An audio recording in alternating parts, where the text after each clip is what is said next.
What better way to start a review of Halo 3 than to remake one of the most memorable and powerful advertisements ever made? I hope I was able to recapture some of that magic, and I hope you enjoyed that bit. But how do I even begin discussing one of the most hyped games of all time? I mean, with all the other reviews I've done, coming up with a good intro hasn't been as tough as this. I guess it's the intimidation, the sheer magnitude and size of this game. So let's start there.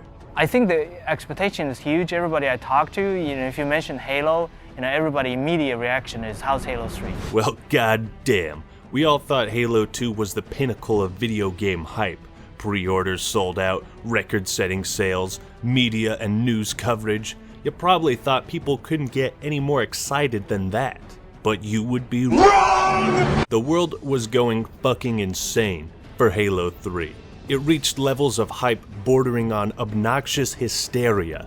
There was all sorts of craziness going on. People were making songs and shit. There'll be lots of happy gamers waiting to see when the third game with Master Chief's released. The White House has been alerted, all the streets will be deserted when Bungie finally gives us Halo 3. Man, they had this guy playing as a PlayStation 3. He goes to a store and starts talking shit about Halo, then a car drops off a guy in an Xbox 360 costume, and he beats the shit out of the PlayStation guy? Like, are you serious? Halo 3 had some damn good trailers and promotions. They were, dare I say, iconic. One of them showed this huge new installation beneath ground, another showed off the bubble shield, and my mouth was wet with anticipation after watching these. I mean, just look at this and try to wrap your mind around it. This is the wealthiest man on planet Earth at the time, and he's at a Best Buy selling the first copy of Halo 3. I mean, you got fucking Bill Gates in on this shit. The Halo 3 hype train was one of the greatest moments in gaming history, not just because it broke records or it was a climactic finale, but because everyone and their mother was excited for its release. Even if you were one of the rare people that didn't give two fucks about this game, you knew about it either way. People coming together for a video game? Yeah. Are you excited? I am now. Like, I wasn't before, but like seeing this. Looking back at some of these videos and the happiness, the expression on people's faces is just beyond words. But how did all this hype translate to the campaign? The epic finale in this legendary Halo saga? Without a doubt, the game delivered on the multiplayer front, with Forge, Theater, etc., but in the eyes of many, the campaign had some mixed reception, and we're going to find out for sure. So let's make a girl a promise, team up with Arby, and finish the fight. Let's give some context first. Combat Evolved set up the universe and lore in pretty much the best way possible, telling a simple story but leaving a lot to be explained further on. Then Halo 2 expanded upon it with a dual perspective and new characters, and fleshing out the sides of the villains much more. So when the time came for Halo 3, the game had some pretty big shoes to fill. I mean, expectations were so high, you thought they'd have been hanging out with Snoop Dogg alongside Cheech and Chong. The build-up to this game was unlike anything the world had ever seen before, which is good for generating hype and sales, but unavoidably the campaign, gameplay, and or story wasn't going to satisfy everybody. I'm not one of those people, but I can see where they're coming from. We'll get more into the negatives as we go along. This time around, Halo 3 packs a lot more symbolism and motifs into its story, while also illuminating Cortana and Chief's relationship a bit more. We see this in the fucking awesome intro. They let me pick.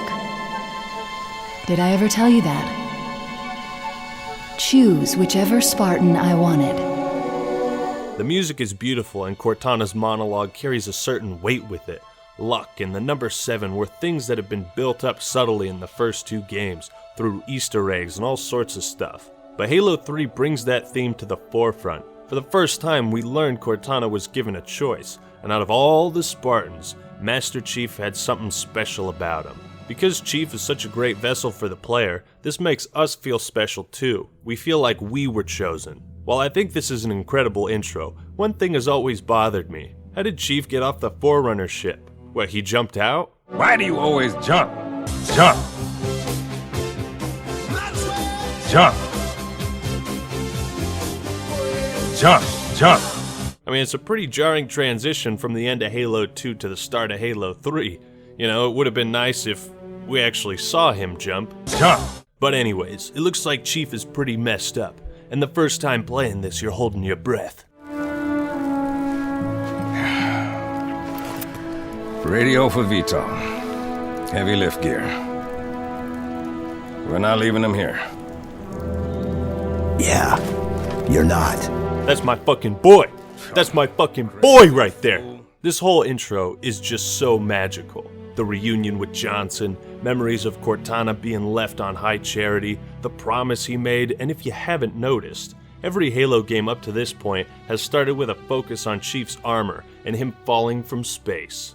This is the first of many parallels in Halo 3. But then, oh shit! God damn, I love this scene, and how Chief doesn't hesitate at all after falling God knows how far. It's like a light switch, he just goes straight into badass mode, puts the gun up to Arby's throat, and he's like, bro, make a goddamn move, and I'm gonna pull this trigger. Meanwhile, Arbiter's just sitting there like, do it, fucking do it, dude, I don't give a shit what you think. The testosterone levels here are at 100%, and then homeboy Johnson settles them down, and Arbiter drops the fucking mic. Were it so easy. Bow wow wow, yippee-yo, yippee-yay, suck on these nuts, nigga, suck on these nuts. I tell 'em bow wow wow, yippee-yo, yippee-yay, suck on these nuts, nigga, suck on these nuts. It's funny how one line of dialogue and a little bit of action is all that's needed to maintain this great dynamic between Arbiter and Chief. Halo 3 has pretty much the perfect beginning, but even though the game is a step backwards in some ways from Halo 2 and Combat Evolved, the game absolutely kills it with the level design. Do you remember the first time you played this game? Well, in my experience, I was at my buddy's house playing co-op, and when we started out in the jungle, I ran into some plants and my jaw dropped. You can shoot the plants and they react, you can walk into them and they move. I was like, sweet Jesus, this is the future right here. In fact, there was a post on the Halo subreddit of how Hideo Kojima, creator of the Metal Gear games, reacted to Halo 3. I'm not sure if this is legit, but his reaction was pretty much the same as mine. This comes from Ryan Payton. Ever since I played Halo Combat Evolved, I've been a massive fan of the franchise. When Halo 3 came out, I had it overnighted from Seattle to Tokyo, and the next day I brought it to the studio and made sure that everybody, including Hideo, looked closely at the game. I knew Halo 3 was a landmark game for the industry. Some folks were really interested in the gunplay, others were more interested in the graphics. Hideo gets motion sickness, so he wasn't able to look at the game much. I remember he asked me to shoot a plant near the start of the jungle. When he reacted, he nodded in affirmation and walked off. I remember wanting to show him more of the game. It might be the smallest of small points, but you gotta admit, that's a polished game right there. This level of detail was mind-blowing, and might have paved way for future games to emphasize their environments more. One thing Halo 3 does really well is tell these mini stories throughout the gameplay. The first two Halos always had cool stuff that happened during gameplay when you had control, and so does Halo 3, but the game goes that extra mile by making those moments happen more often, and making them more cinematic. Some of these events you can change the outcome of. For instance, when you round this corner, you see this Marine getting interrogated, and if you watch like some non-helping douche, he dies. But if you shoot your way through, you can save the Marine, and you get a bit of dialogue. Lord Chieftain, Phantom, pinned us down, killed my men. There's this really fucking cool part near the end of Ark, where you see a pack of brutes all crowded around a hammer chieftain, and you have the option of fighting him one-on-one. Fight me, I'm right here. Like you're battling to see who is best to lead the pack. Or you can blast the shit out of everyone if you got huge balls. These mini cutscenes and stories introduced a feeling of realism we hadn't seen before. It's not always just a bunch of enemies walking around waiting for you to shoot them anymore. The grunts talk in their sleep, there's that brute that takes a fat leak, and best of all were the terminals. I don't know whose genius idea it was that came up with this, but bravo, dude. It was always fun to read through these, even if you didn't quite understand what was going on at the time. It was great fan service to the lore fanatics who wanted something more intricate and behind the scenes. And it offered things to hunt for within each mission. Combined with the skulls, Easter eggs, and the mini-stories, it turned Halo 3's levels into something you could get a lot out of just by taking it slow. It's the type of campaign where you really can stop and smell the roses. Aside from all that, Halo 3 returns to the combat evolved style of level design. You know, gigantic freaking areas with tons of stuff going on. Now, one of the most disappointing aspects of Halo 2 for me was how most sections were in tight, close corridors or elongated paths. It never felt as grandiose as the first game, but Halo 3 makes each level have a sense of scale. I guess with the advancements in technology, they could afford to up the ante on the number of enemies and allies in each fight, and they nail the corridor sections down really well when they need to. The levels were more open and epic than we had ever seen or imagined before. It's fucking fantastic to fight alongside elites against the Flood and Brutes, and how mind-blowing was it to be allied with the Flood, even for just a moment. I mean, who the hell saw that coming? There's so many unique sections. Halo 3 just offers incredible variety, and you don't have to play each area the same way. I love the part where you have 4 mongooses, each with a marine carrying a rocket launcher on the back. That shit is so crazy and fun. Like I said, Halo 2 had so many sections that just kept pumping in enemies from outside, whereas Halo 3 ditches that concept for the most part. They got a lot more creative, making use of drop ships, and much more unnoticeable spawning. Every level looks incredible, with diverse locations, set pieces, and backdrops. The graphics for Halo 3 are timeless. They were cutting edge back then, but no matter how many years it's been, this game has and always will look great. The level design is basically perfect as far as I'm concerned, but before we get into the depth of the story, let's take a look at the gameplay. Halo 3 alongside Star Wars Jedi Academy were two of the first games that really made me appreciate the weapons and sandbox in video games. The enemies are all fun and satisfying to shoot at, and the guns are all fun and satisfying to shoot with. The weapons are all viable, even on Legendary, and can be used in most scenarios.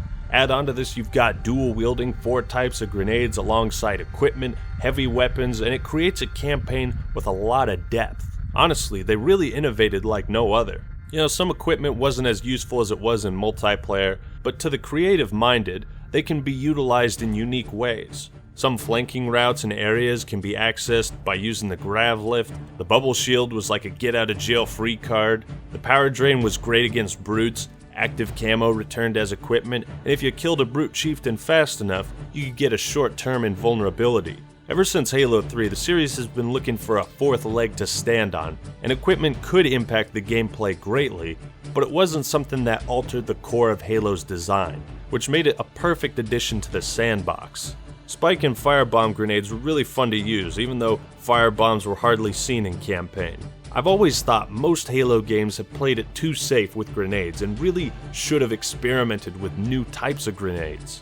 This game has the best weapon variety in the series, hands down, and I don't care how stupid or unviable it is to go Spike or SMG, I'm fucking doing it and pumping them full of lead. You know why? Cause I got 2 weapons and you don't, bitch.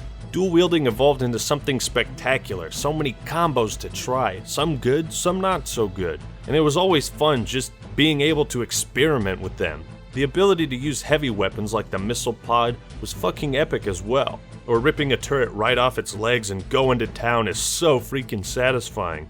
Halo 3 simply improved upon the weapons and sandbox from the last 2 games in every way possible, and that's something most game series can't seem to nail. A consistent improvement in the gameplay with every sequel. The enemies have all undergone massive changes for the better, and battles have much more troops in them than before. Thank God those frickin' jackals have a headlight around and don't respawn 14 fucking times. Sorry. Brutes are no longer the bullet sponges and boxing champions they were in Halo 2. They basically took on the roles of elites, but their shields don't come back when the armor is destroyed. Grunts can now go crazy, pull out 2 grenades, and try to suicide bomb you. And hunters are pretty much the same. The Flood and drones have massively increased numbers and will swarm the living hell out of you, but are much weaker individually. Now, one thing that always bugged me about Halo 3 was how the Flood are weak to melee hits. I always thought because combat forms are basically space zombies that they had no care for the condition of their bodies, and thus broken bones or damage caused by melee attacks weren't enough to slow them down. But here it's like they're all made out of paper mache and die in 1 or 2 hits. Would have been cool if guns like the Brute Shot and Spiker were the only weapons that could reliably kill combat forms with melee. Enemies with predictable and avoidable patterns was something Halo 2 sorely lacked, and Halo 3 is truly a return to combat evolved type of enemy design. Pure Flood forms were a nice twist when fighting the Flood, as they could change forms at will to suit the circumstances. Unfortunately, Halo 3 has no real boss fights like Halo 2 did. Sure, the Scarabs were fun to take down and Guilty Spark was kind of a boss, but I was really disappointed they didn't expand on this concept. Perhaps it's something that just doesn't jive with Halo's formula. But out of all the campaigns, Halo 3 is the most fun, in my opinion, just because of how varied each of the levels are, how many weapons you can use, and the number of ways you can approach any situation. Only thing that keeps the gameplay from being perfect is that legendary difficulty still had some annoying and unfair elements. This is mostly apparent in vehicle sections because enemies will literally shoot you out of the vehicle, and you can withstand so little damage that you often die in about a second. But if that stuff doesn't bug you, then it's probably perfect, and the skulls allow you to nail just the right difficulty if the standard ones don't work for you. The fact that you could play Halo 3's campaign with 3 other people on Xbox Live was simply incredible. The ability to look back on your footage and actually see things from a different perspective in the theater was a really great addition, and you could actually find some hidden things you couldn't have seen otherwise. Like at the start of Floodgate, you can kinda see what's going on to the right of you, but if you take the theater camera, you can actually move and see Marines engaging Flood right there. And all the Vidmaster challenges gave gamers a seemingly insurmountable task to achieve. It's like every aspect of Halo 3 could be played with 4 people or more. How many games out there actually allow that? I can literally only think of classic Battlefront 2. Overall, the solid gameplay mixed with brilliant level and enemy design makes it one of the best FPS campaigns ever made. But how does the story hold up after all this time? Is Halo 3 the climactic finale it was advertised to be? Yes and no. Let me explain the no first. Once again, it's not so much wrong with Halo 3's story itself, but more so how Bungie had built up our expectations so high. Combat Evolved had the air of mystery around every level. It switched things up when the game took Cortana away from you in the second half of the game and left you on your own for a bit. And then Halo 2 gave us more insight and depth into the universe as a whole. The first time I beat Halo 2, back in the day, I thought to myself, how in the Sergeant Johnson are they going to be able to top this story? And unfortunately, Halo 2's story was better in my opinion. It felt like every single moment, every line of dialogue, every cutscene just sucked me in. From start to finish, there wasn't a moment in Halo 2 where I lost interest. The change in perspectives was always interesting, and to see the story progress through 2 points of view was brilliant. Halo 3 just had a few moments that didn't feel as interesting as they could have been. Perhaps there was just a bit too much military dialogue about what's going on. But I think it's also because we don't see the Covenant side of things as much, and without a sub-villain like Tartarus or the other 2 prophets, the Covenant in general don't feel as imposing or threatening as they did in the last 2 games. We don't see as much of the Civil War, which was one of the coolest things about Halo 2. And Truth also seemed like a downgrade from his cunning, manipulative depiction in Halo 2. Not to mention the change in voice actor, but I'll get to that later. And Arbiter felt like he got demoted to a sidekick, instead of the relatable protagonist he was in Halo 2. Tartarus, the prophets have betrayed us. Maybe it's just because Combat Evolved and Halo 2 both revealed so much to the player that by the time Halo 3 came along, there wasn't much to elucidate about the universe. Of course, it would have been hard to work in a way for the player to see the Gravemind again, but seeing him through these visions kinda turned him into just a threatening voice. And I must ask, why was it necessary to stop the gameplay in its tracks to listen to dialogue? Could you sacrifice me to Yeah, okay, complete the gotcha. mission? Still gotta save you, Could you watch me Cortana. die? Oh, yeah, Gravemind, you're the bad guy, don't worry. Didn't forget about you. Yeah, that's enough with the voice thing. Can you stop now? Can you just let me enjoy the game? Can you just shut up? God, fuck, that was annoying. I think it's unanimous that those sections are annoying, and those dialogue sections could have been handled in a much better way. Again, in Halo 2, he felt far more threatening, mysterious, and deceptive. In general, the characters are all slightly weaker versions of what they were in Halo 2. But in the grand scheme of things, those complaints aren't too bad, because Halo 3's story is beyond epic. There's no other way to put it. Brute ships, staggered line. Shipmaster, they outnumber us 3 to 1. Then it is an even fight. All cruisers fire at will. Burn their mongrel hides. It's got this air of, let's fucking go, dude. Yeah, let's go fuck shit up on the ring. Let's do it! The hype between each mission is perfect because the game delivers those epic moments of gameplay that it hypes up. But it also has a lot of quiet, emotional moments that slow things down. Guilty Spark's betrayal just happened at the worst possible time. In a good way for the story. Johnson's death just left me like, damn. Damn. One of the best parts of the story for me was really seeing Cortana and Chief's relationship fleshed out. But why didn't you like Halo 4 as much then, X-Man? Because they took it too far too quick. The first 2 Halos were taking small steps as they showed us more and more of their relationship.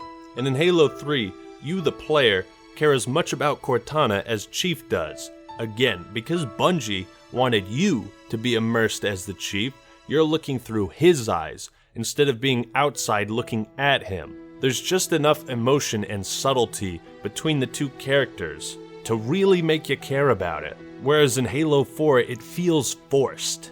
Maybe that's why they call it Halo 4. And most importantly, the relationship of Chief and Cortana was a part of a bigger story, as opposed to it being half the focus like it was in Halo 4. Earth is all we have left.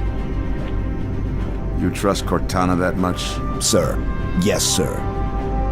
This is either the best decision you've ever made or the worst. Hell of it is, Chief. I doubt I'll live long enough to find out which. What I love most is how the humans in Covenant team up, even though they don't really want to. You barely survived a small contamination. And you, Shipmaster, just glassed half a continent. Maybe the Flood isn't all I should be worried about. There's this huge amount of tension between both sides, and then you got Guilty Spark in the middle who's like totally clueless. The way Lord Hood and Shipmaster bicker back and forth paints this scenario as pretty dicey. This alliance could turn ugly at the drop of a hat, but both sides managed to put aside years and years of conflict, hatred, and history for the greater good. The scene when Arbiter and Johnson are gearing up for one final effort is goddamn glorious.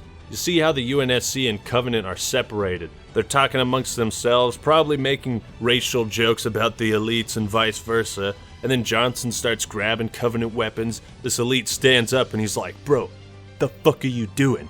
And Johnson doesn't even give a shit. The other Marines over there are like, whoa dude, Johnson has some serious balls.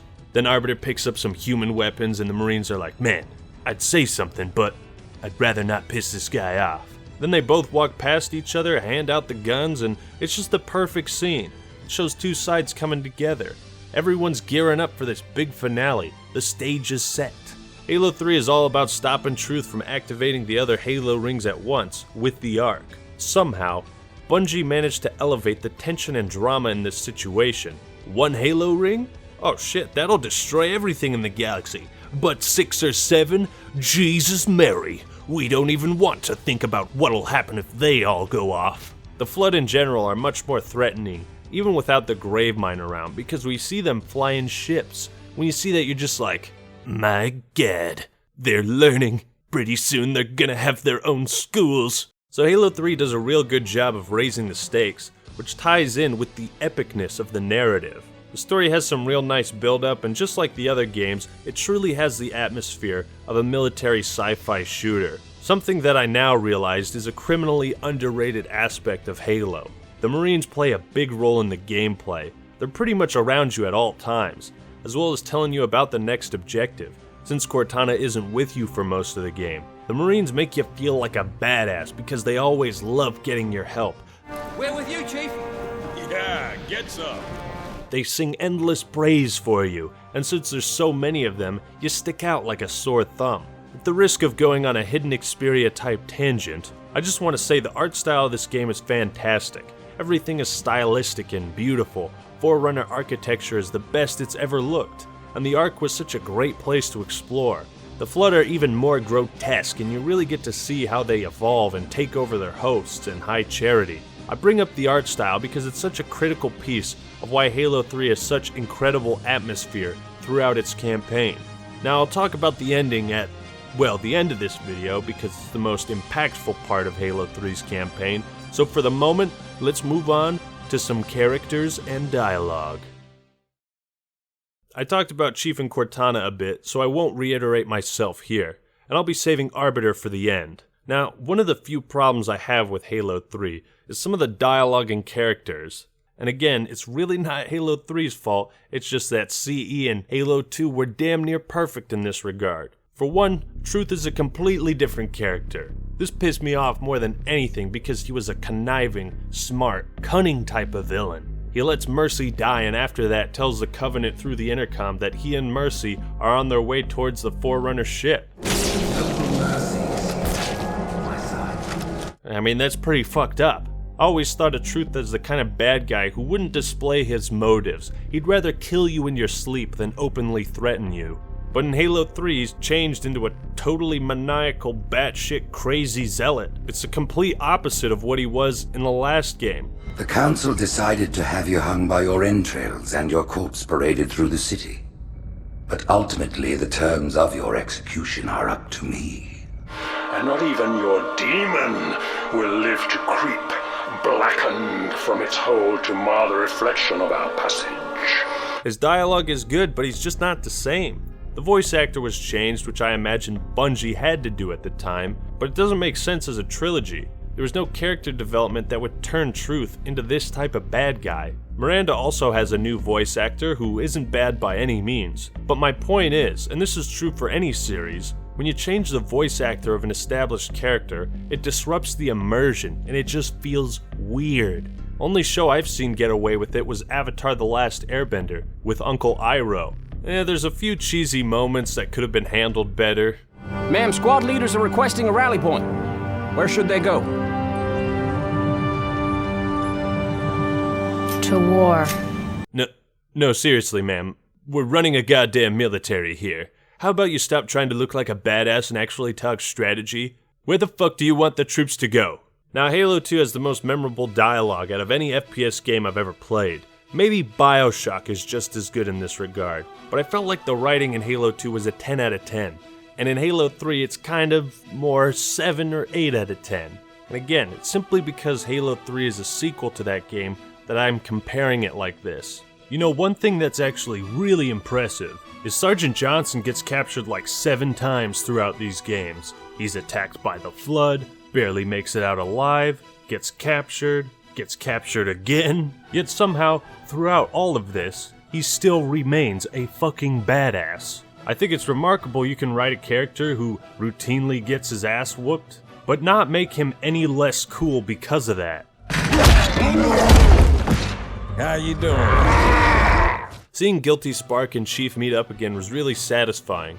Shit went down in the first game and Spark seemed like he didn't know what the fuck to do, so it's surprising to see him not that angry at Chief at first. And just like the other games, Halo 3 goes for a less is more style of dialogue. There's plenty of great comic relief moments, and that's always a good sign when a grandiose story like this can give you a few laughs here and there. Lord Hood and Shipmaster fulfill their roles nicely as leaders of both factions, and though they don't talk much, they play off each other nicely and raise the tension of the story. There's a lot of good character moments and dialogue in this game, and though it's not on the same level as Halo 2, it does the job very well.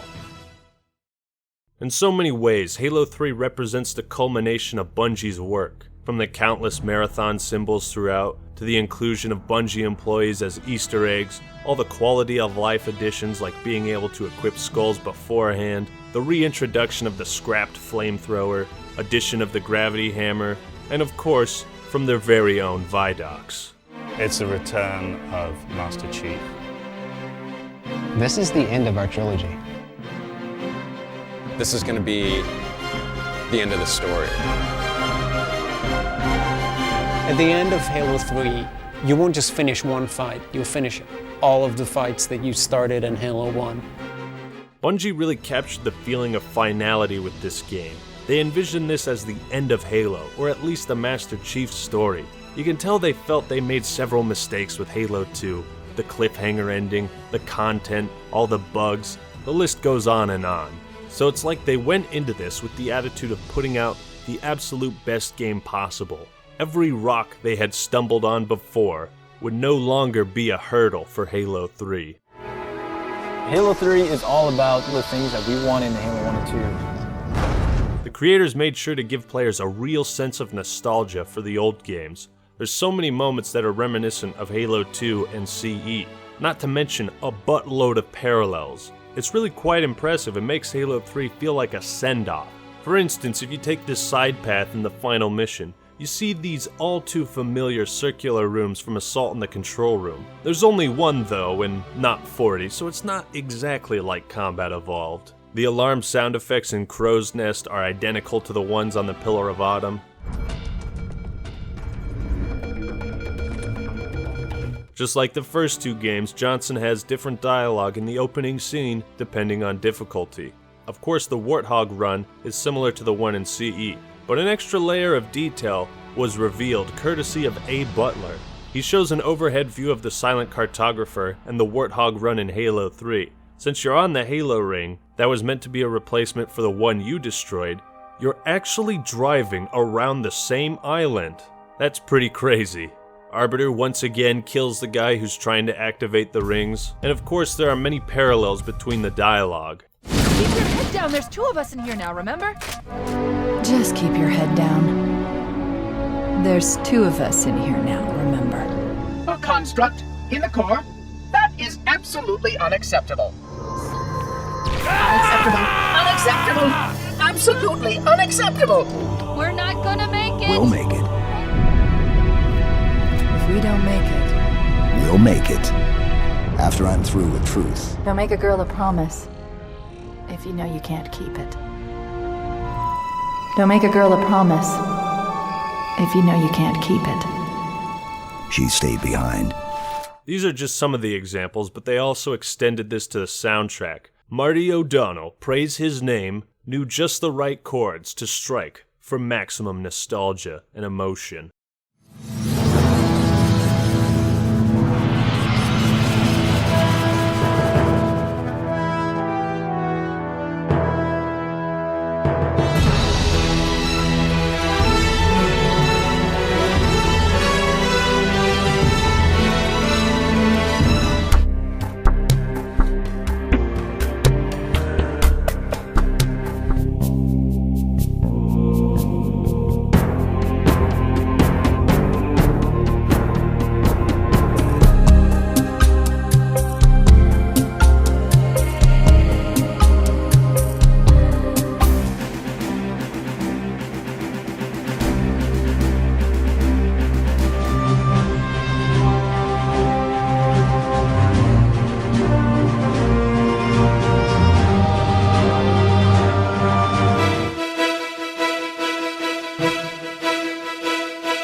I think there's a big difference between milking nostalgia for fan service and paying homage, paying respect to the art you created, that so many people fell in love with. Some might argue these are cheap, recycled moments, but I disagree. You're still playing through a brand new Halo game that looks and feels entirely new. Bungie envisioned this as the finale, the end of the Master Chief story, and in order to drive that sense home to the player, they mirrored a lot of those moments, sounds, and music from the first two games. It doesn't feel forced, it feels just right, and it makes Halo 3 all the more epic and memorable, because this time, you've got the memories of Halo 2 and Combat Evolved right there with you. And so it is that an epic story deserves an epic ending, and Halo 3 does not disappoint. The final mission is my second favorite in the series next to 2 Betrayals, and it's the most magical of them all. Throughout the game, Chief and Arby have been working side by side. The best thing about these two characters is how little is said between them, but how they feel about each other can be inferred simply through their actions. They're essentially two sides of the same coin. We trade one villain for another. And Arbiter has matured a lot as a character since Halo 2. He's no longer plagued by doubt, and he's much more confident in his actions and what he's doing. Like when they both jump onto the ship, and the warthogs, scorpions, and crates are all crashing about. Chief jumps out, glances to the side, and looks at Arbiter, who nods. And that's all you need. Here's what the characters were thinking in this moment. Oh, Jesus Christ, shit is going down right now. But hey, homeboy, where you at? Dog, I'm right here, bro. We getting through this together. Fuck yeah, we are, dude. Fuck yeah, we are. And it's like you can infer so many things just from this tiny sequence. Anyways, at the start of the final mission, you fight through several waves of flood to get to the control room of the Ark. And when you're about to finish things for good, Spark betrays you and goes crazy. What ensues is a satisfying yet brief fight with the Monitor, and you put him down once and for all.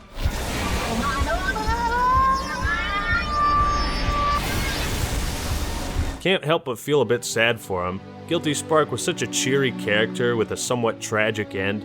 You wonder if things could have worked out better.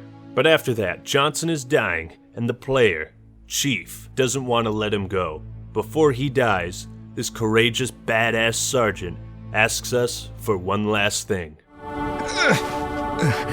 Send me out with a bang.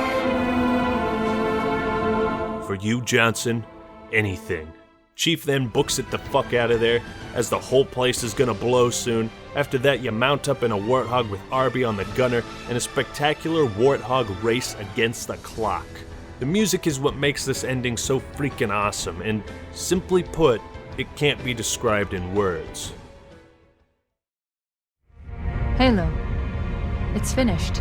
No, I think we're just getting started.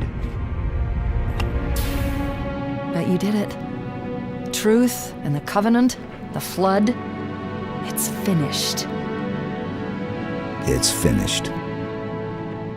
And as the trilogy concludes, Master Chief's story ends the way it began, waiting for the moment when the world and Cortana need him once more.